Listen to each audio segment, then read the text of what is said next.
एक खास शख्सियत के साथ मुलाकात। देखिए जयदेव पटेल के साथ नंबर 1 इंडिया न्यूज पर रोजाना रात 9 बजे।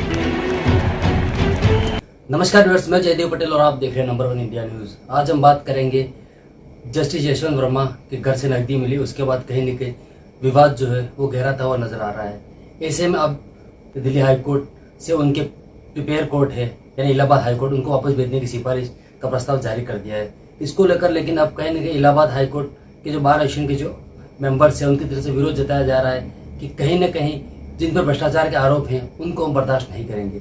आखिर इसके क्या मायने हैं, और इसी के साथ साथ में देश में अभिव्यक्ति की आज़ादी की जो बात की जाती है जिसको लेकर अब कई नेता जो हैं वो इसकी बात उठा रहे हैं। Stand up comedian Kunal Kamra के मामले को लेकर के कि क्या अभिव्यक्ति की जो आज़ादी है या आम लोगों में और खास लोगों के अलग अलग है। इन्हीं तामुद्र बात के लिए हमारे साथ खास मेहमान है इंटेलिजेंस ब्यूरो के पूर्व निदेशक यशवर्धन आजाद। यशवर्धन आजाद साहब, आपको बहुत स्वागत है आज हमारे प्रोग्राम में। जी यशवर्धन आजाद साहब, आपसे मेरा पहला सवाल है कि घर में केश मिले यशवंत वर्मा के, उसके बाद कहीं ना कहीं अब जो राजनीति तेज हो गई है और कहीं ना कहीं अब उनकी पोस्टिंग इलाहाबाद हाईकोर्ट कर दी गई, लेकिन उसमें भी कहीं जो विरोध जताया जा रहा है, इसके क्या मायने आप देखते हैं?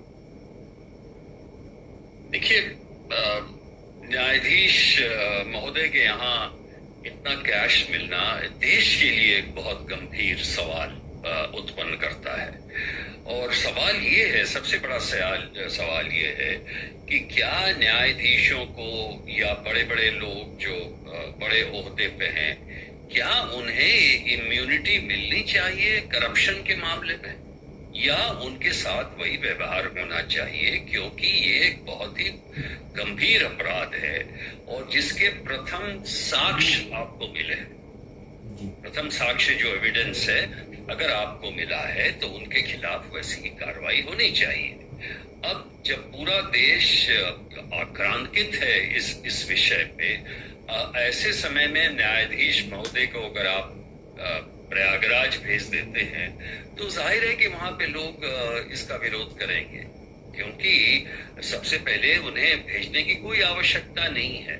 मैं ये कहना चाहूंगा कि उन्हें यहीं पे रह के काम नहीं देना चाहिए जब तक कि पूरी इंक्वायरी नहीं हो, बल्कि मैं तो ये कहना चाहता हूँ कि ये इंक्वायरी बहुत जल्दी पूरी हो सकती है, 2 दिन में पूरी हो सकती है और इनके खिलाफ पुलिस एक्शन होना चाहिए। 13th जो भी है प्रिवेंशन एक्ट, उसमें उसके तहत इन्वेस्टिगेशन हो और ताकि लोगों में ये विश्वास जागे, क्योंकि न्यायाधीश को हम लोग भगवान ऐसा समझते थे पहले कि हमें वो न्याय देता है।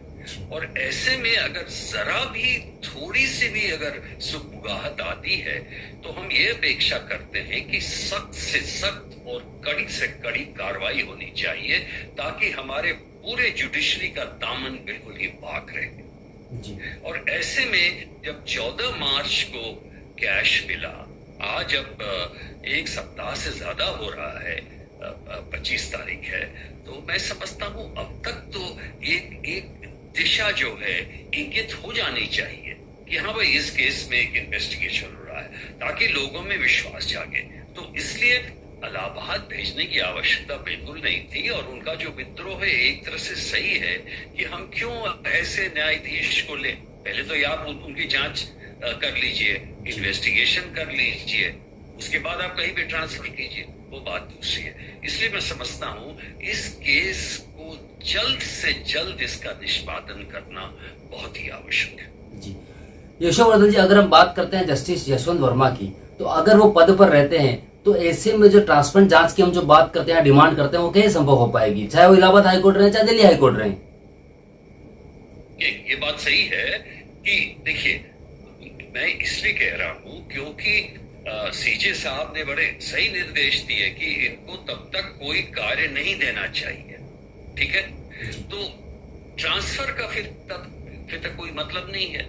या तो ऐसी बात हो कि अगर ये यहाँ पे हैं तो वो इंक्वायरी को इफेक्ट कर सकते हैं, वो तो नहीं कर सकते बिकॉज इसमें 3 जजेस माननीय न्यायाधीश इन्वॉल्व है और हमें उनके इस पे कोई शक नहीं है। ये तो समिति जो है, समिति तो प्रभावित होगी नहीं, तो फिर इन्हें ट्रांसफर करने की कोई आवश्यकता नहीं है, मैं ये कह रहा हूँ। इसलिए इन्हें यही रहने देना चाहिए या जो भी करें आप, सस्पेंशन करें नहीं करें, काम आपने नहीं दिया है उनको, वो ठीक है। इसके बाद जो इंक्वायरी है वो त्वरित गति से होनी चाहिए।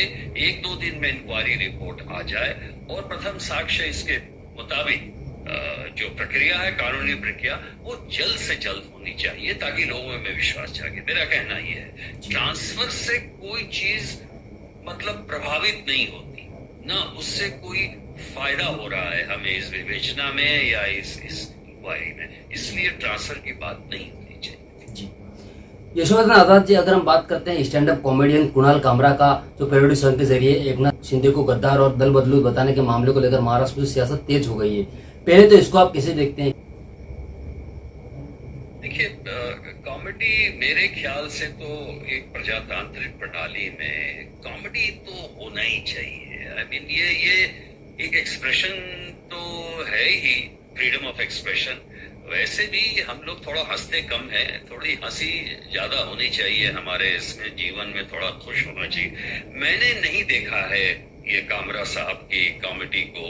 अगर उन्होंने कोई बहुत ही घनघोर आपत्तिजनक चीज की कही है इसके खिलाफ, तब तो या गाली दी है या कोई अपशब्द कहे हैं, तब तो कोई बात। और अगर नहीं तो मेरे ख्याल से क्या जरूरत है कानूनी कार्रवाई करने की। आप उनके खिलाफ मानहानि का ये लगा दें कि नॉन क्रिमिनल केस है, मानहानि लगा दें कि इन्होंने कुछ ऐसी चीजें कही जिसे हमें ठेस पहुंचा है, लेकिन क्रिमिनल केस करना मेरे राय से ये उचित नहीं है। यशोवर्धन आजाद जी, अगर हम बात करते हैं कुणाल कामरा कॉमेडी के मामले में, कहीं कहीं सियासत भी तेज हो गई है, जिसमें कहीं दल इसके समर्थन में है तो कहीं दल इनके अगेंस्ट में है। तो कई दलों का ये कहना है कि जो हम बात करते हैं कि अभिव्यक्ति की आजादी की, तो ऐसे में जब ये कुछ कहते हैं कामरा, तो उस पर कहीं की अभिव्यक्ति की आजादी रहती है, वो काउंट की जाती है, लेकिन उसके अगर कोई और कहता है तो वहाँ पे काउंट नहीं किया जाता। ऐसा क्यों? क्या ये आम और खास लोगों में फर्क है अभिव्यक्ति की आजादी को लेकर के? नहीं, बिल्कुल फर्क तो बिल्कुल नहीं होना चाहिए। अभिव्यक्ति का जहां तक सवाल है, सबको ये हक है अभिव्यक्ति का। आई मीन कॉन्स्टिट्यूशन ने ये हक दिया है। मैं सिर्फ इसीलिए फिर से वो 2 बात दोहराऊंगा। देखिए, अगर किसी से वाक्य के हमारे देश का public order, law and order नहीं, पब्लिक ऑर्डर अगर इम्पैक्ट हुआ है, हमारे देश को अगर किसी ने, देश की जो यूनिटी है, इंटेग्रिटी पे कोई प्रहार हुआ है और कुछ ऐसा वाक्य हुआ है जिससे कि कोई गंभीर उत्तेजना उत्पन्न हुई है कि देश को क्षति पहुंचेगी हमारे, तब तो कोई बात है। इंडिविजुअलों के खिलाफ अगर कुछ भी कहा है और मजाक में कहा है, तो आई मीन ये तो एक मजाक ही होगा ना, क्रूर मजाक होगा अगर आप उसके खिलाफ केस रजिस्टर कर देंगे। अनलेस कि उन्होंने ऐसे आरोप लगाए हैं आपके खिलाफ, किसी चीज पे आरोप लगाए हैं, अपशब्द कहे हैं, गाली दी है, आप मानहानि का ये कीजिए। लेकिन तो केस रजिस्टर करना तो बहुत दूर की बात है। मैं तो कहता हूं कि इसे हंस के टाल देना चाहिए। जी, यशोवर्धन आजाद जी, आपने हमारे लिए समय निकाला, उसके लिए आपका बहुत बहुत धन्यवाद।